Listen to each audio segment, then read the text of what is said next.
I now give the floor to Mr. Ivica Dacić, First Deputy Prime Minister and Minister of Foreign Affairs for the Republic of Serbia. Thank you very much, Madam President. I would like to join the previous speakers in thanking you for convening this meeting of the Security Council to discuss the threat to international peace and security posed by foreign terrorist fighters, an issue of utmost regional as well as global importance. Also, my special appreciation is due to President Obama for providing stewardship of the Council's business today, trust and gravitas to the message that we aim to send. Serbia, one of the co-sponsors, welcomes the adoption of the resolution on foreign terrorist fighters that we are convinced will go a long way in addressing terrorism in all its forms and manifestations as the most serious threat to international peace and security. We believe that the resolution and our discussion will strengthen cooperation among all United Nations member states in the fight against terrorism and extremism.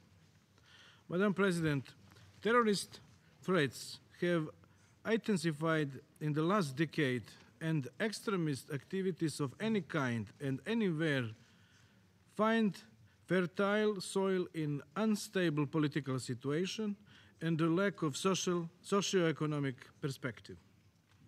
The problem of terrorism is complex and calls for coordination of activities and allocation of equal attention to all its aspects, both at national and international levels. The root causes of terrorism are manifold and widespread.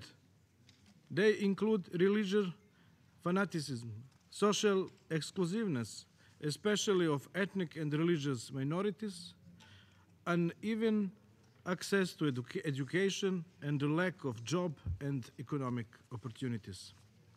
Fight against terrorism, Madam President, will be hard and long, and military measures alone will not be sufficient.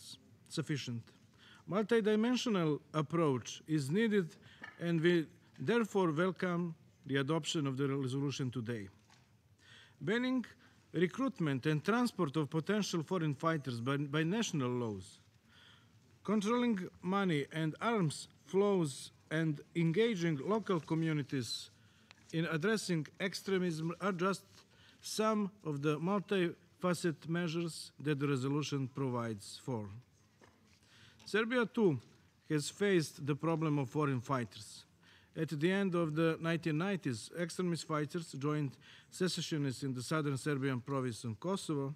Today, radical preachers in increasing numbers preach faith in the Raška region in southwestern Serbia and in Kosovo in religious center financed from abroad and recruit young people to fight alleged religious wars.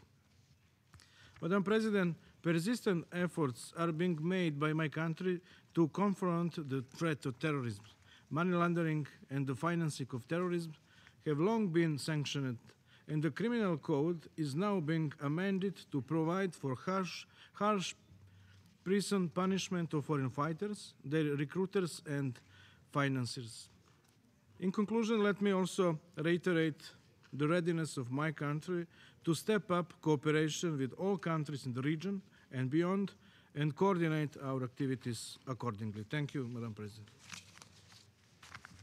I thank His Excellency, Minister Dacić, for his statement.